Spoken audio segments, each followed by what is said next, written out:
I'm very, very delighted to welcome back Air Vice-Marshal Paul Godfrey, Commander of a UK Space Command, who's really going to lay out the progress of the UK space strategy and the roadmap for 2024 and beyond.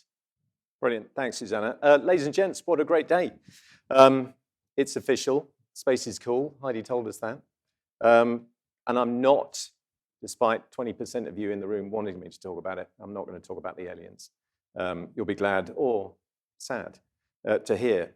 Just a huge congratulations to Roberto and the team at the Air and Space Power Association for another excellent defense space conference. I think we can all see the value of this, and given the conversations that we're having outside, how good this has been.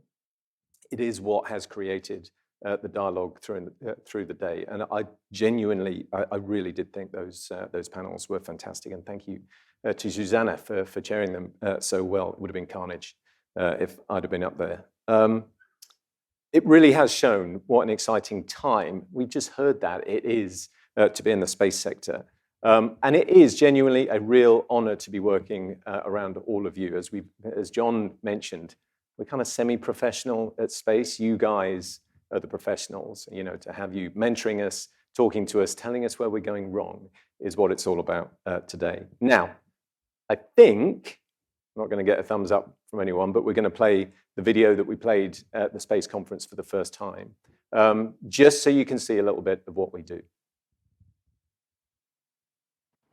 There's a hidden thread that binds together the fabric of our lives. A web of silent signals sent from space to power our connections, protect our infrastructure, and help us find our place in the world. But the satellites that watch over us, keeping our lives in time, exist in the harshest of environments. From ion clouds to solar flares, natural forces have the potential to wipe out entire networks. While human-made space debris hurtles around the globe, threatening the satellites we depend on. And at worst, creating a cascade that will irreversibly damage our lives on Earth. Our way of life is threaded together by what sails among the stars. If we take it for granted, everything we know could untangle. This is why we have a force to watch over and protect our interests in space. And where necessary, to work against those who wish to threaten our national security. This can only be achieved through a partnership that brings together all our military services, to work with our allies and partners and be a meaningful space power. UK Space Command will nurture the brightest talent the nation has to offer and collaborate with the most innovative partners in industry and academia. Together with our global space coalitions, we will create a future for us and our children, where space is safe, secure, and sustainable, where our service personnel can operate to the best of their ability, and our way of life is protected.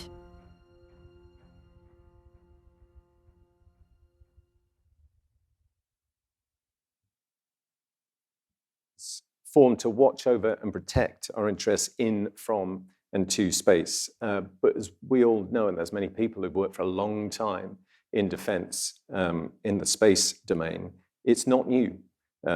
As Dave Keeley mentioned earlier, Fylingdales in September celebrated its 60th anniversary, and it was just last year we celebrated 30 years of that iconic radar that sits there on the North Yorkshire moors. Since September 63, Fylingdales has provided constant missile warning service for UK and US governments and space domain awareness in more recent years. As many of you know, it's the only radar in the space surveillance network with 360-degree coverage. We're very proud of that, clearly, and can detect objects the size of a Coke can several thousand kilometers away, and other cans are available, clearly. In 1969, Skynet 1A was launched, our first geostationary satellite communications satellite, making the UK only the third nation on Earth to operate one.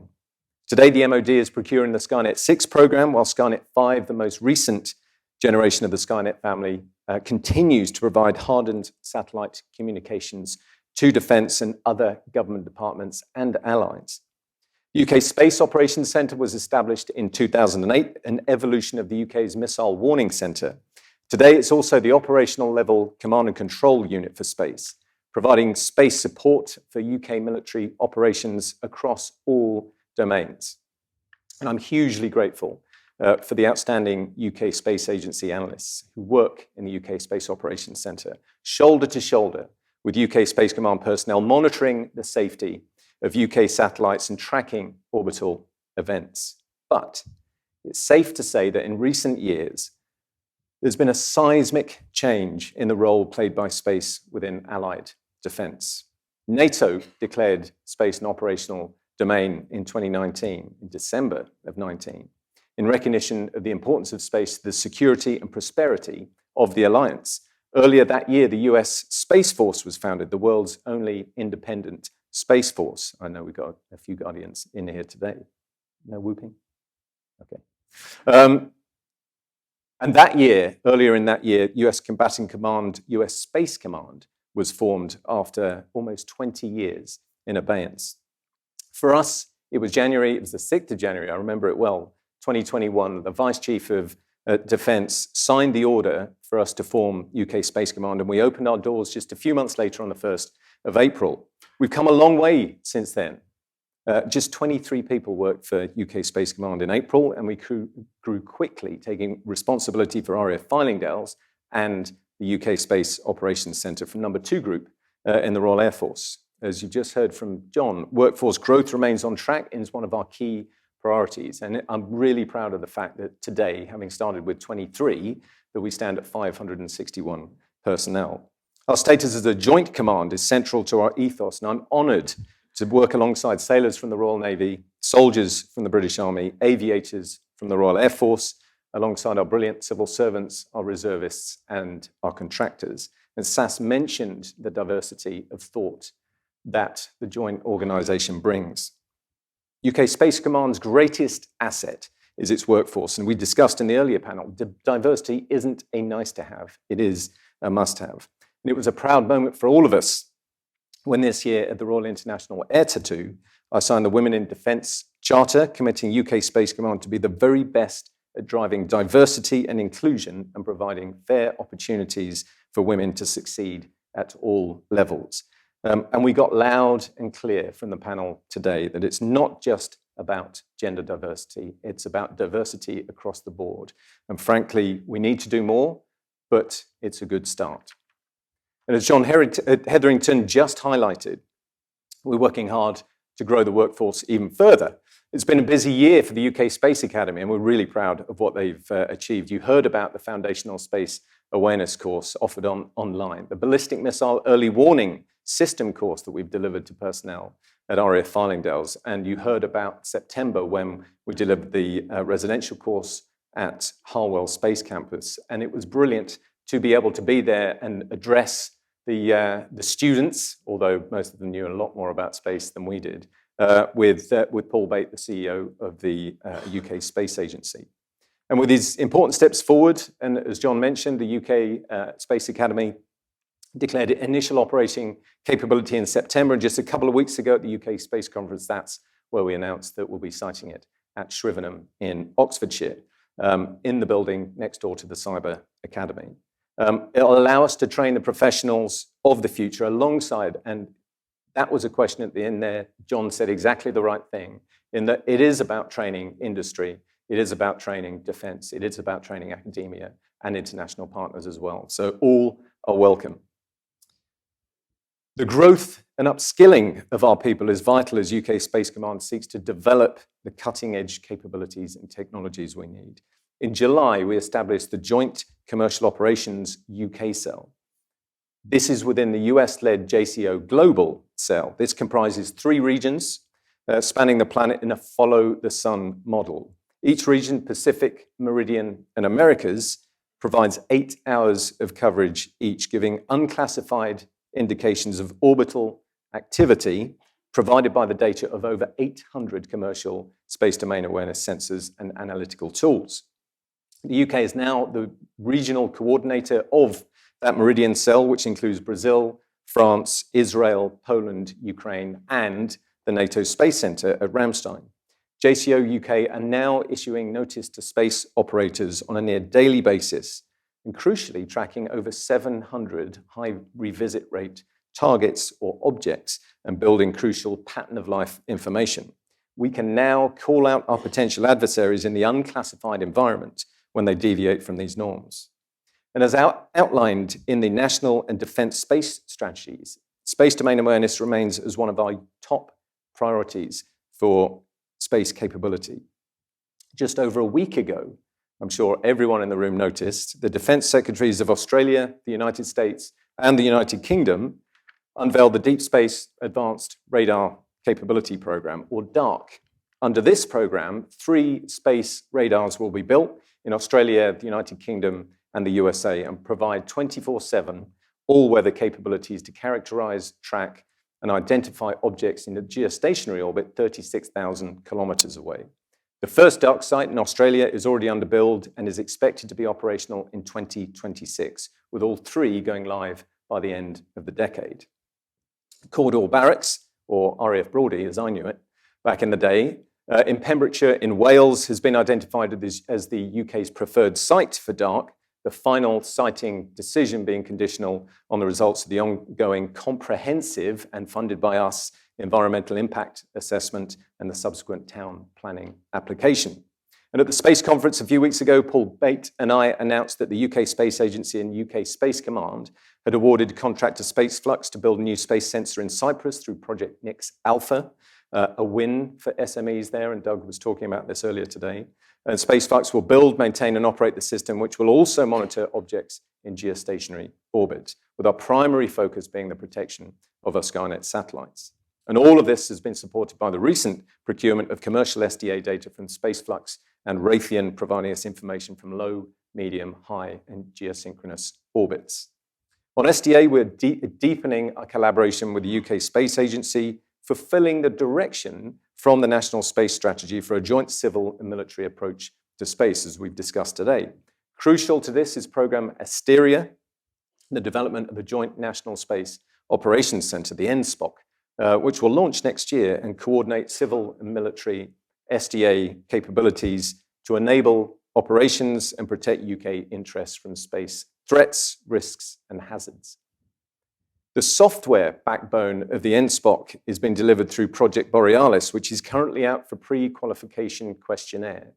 So you can't talk to me about it. With invitation to tender planned by January 24, and initial operating capability by this time next year. And under Asteria, we're also delivering Project Panoptes, our system of systems approach to sensors and data supporting space object detection and characterization. Our SDA efforts will help us monitor and protect defense's satellites and systems in space, which will be, and the threats of which will increase in the coming years, as will our satellites be increasing in coming years as we look to enhance military operations. Through program ISTARI, we're delivering a constellation of satellites supporting ground systems for space-based ISR, multi-sensor, wide-area Earth observation capability. The first of these satellites, Tyche, which clearly shouldn't be here, carries an electro-optical sensor as the final stages of build by SSTL, and will launch in summer next year. I'm looking for Phil and Martin for nods on that particular one. Tyche is followed by Titania. Doug, I'm looking at you, designed and built by In-Space Missions and will be launched in early 2025. I'm looking for a nod. And we're looking to contract for Oberon, a cluster of synthetic aperture radar satellites next year for launch in 2025, followed by Juno, another electro-optical system, not necessarily a single satellite, in 2026. UK Space Command has never been busier, and we're incredibly proud of everything we continue to achieve in what has been termed that dangerous decade that I mentioned at the beginning. A European war sparked by Russia's illegal and unprovoked invasion of Ukraine rages towards its second anniversary, and the shocking events of the 7th of October by Hamas terrorists killing over 1,400 men, women, and children has reminded us that peace should not be taken for granted. In our first year, our priority was forming the command. In the second, it was establishing our operations, training, and capability processes, goals, and milestones. And this year, I gave the team the priority of operationalizing the command, and they've done an outstanding job. As a command, we continually adapt and better enable the integration and coherence of a wide range of activities and capabilities with clear ends, ways, and means. Our priorities for this year included integrating new and existing space capabilities into defense, developing simple and effective command and control that allows the UK and allies and partners to benefit from our growing space capabilities. A continued focus on agile processes and procedures to allow us to add maximum value to defense, and the broader space coalition through informed capability choices at the speed of relevance. And we've talked about that today. And finally, another thing that we've talked about, championing space within the highest levels of defense and government itself. And we all have a role in that.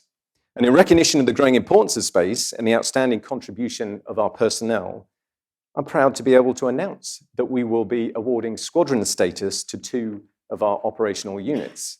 The UK Space Operations Centre will be renamed Number 1 Space Operations Squadron and will form the military contribution to the Joint Civil Mil National Space Operations Centre. Analysts working side by side for the military assessment and with civil space analysts from the UK Space Agency. RAF Fylingdale's Operations Squadron will become Number 2 Space Warning Squadron, the next step in Fylingdale's 60-year unbroken history of providing missile warning and space surveillance to the UK and its allies. Now, we thought long and hard over the terminology we'd be using as a joint organization. Squadron is common to all 3 services, and we wanted to renumber rather than reuse previous squadron numbers to demonstrate the importance of the space domain in its own right. And so what for the future? Right now, we're considering what space may look like in 2035, some hints of it today on stage, and how UK Space Command is going to have to evolve to succeed in this fast-changing space environment. As the video mentioned, space is the hidden thread that binds us together. We know that. Almost every aspect of our daily lives is governed by space, and it supports an estimated 18% of UK GDP. That's £370 billion every year, and directly employs nearly 50,000 personnel across the sector, and further supports in the wider supply chain over 130,000 jobs. The global space sector is eye-watering, worth over 469 billion estimated, with 77% taken up by commercial space market. As we know, space is already critical, congested, contested, competitive, and complex. And by 2030, with the growth of proliferated low Earth orbit, an estimated 100,000 satellites could be operational, increasing the impact of the space sector even further. And of course, there's the things that grab the headlines. In the next decade, we'll see humans on the moon again. And as early as the 2030s, we may see the first people on Mars. By 2035, we'll see more and more humans in space, to include increases in space tourism. Certainly, I'm counting on the lottery win in the early 2030s to fund a long weekend in space. Maybe I'll crowdfund it this afternoon. And just consider competition on the moon as a case study. By the mid-2030s, the USA, Russia, and China will be looking at permanent lunar bases. All are looking at the South Pole, where lunar ice may well be the key to sustaining life on another celestial body. Competition for resources will be part of daily life, especially with commercial companies looking for precious minerals and metals. The moon will likely have Starlink or OneWeb equivalent systems to enable remote systems, and space lines of communication will form as lunar space stations are replenished to provide material for surface and subsurface exploration. And so if that's a possible glimpse into the future of 2035, what will UK Space Command look like?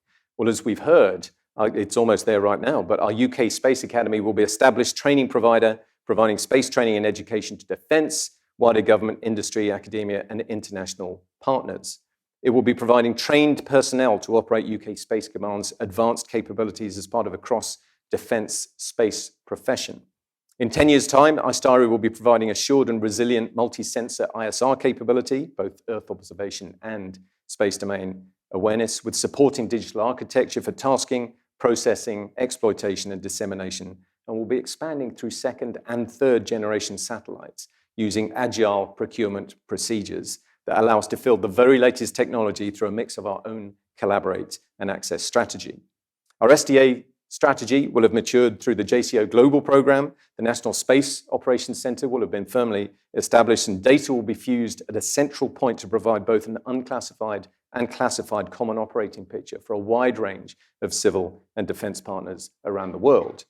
Dark sites will be up and running in Australia, UK, and the US, tracking a growing number of satellites in that geosynchronous orbit and beyond, and policing activity that falls outside of international rules, norms, and behaviors, and providing safety of flight information through an embedded commercial integration cell.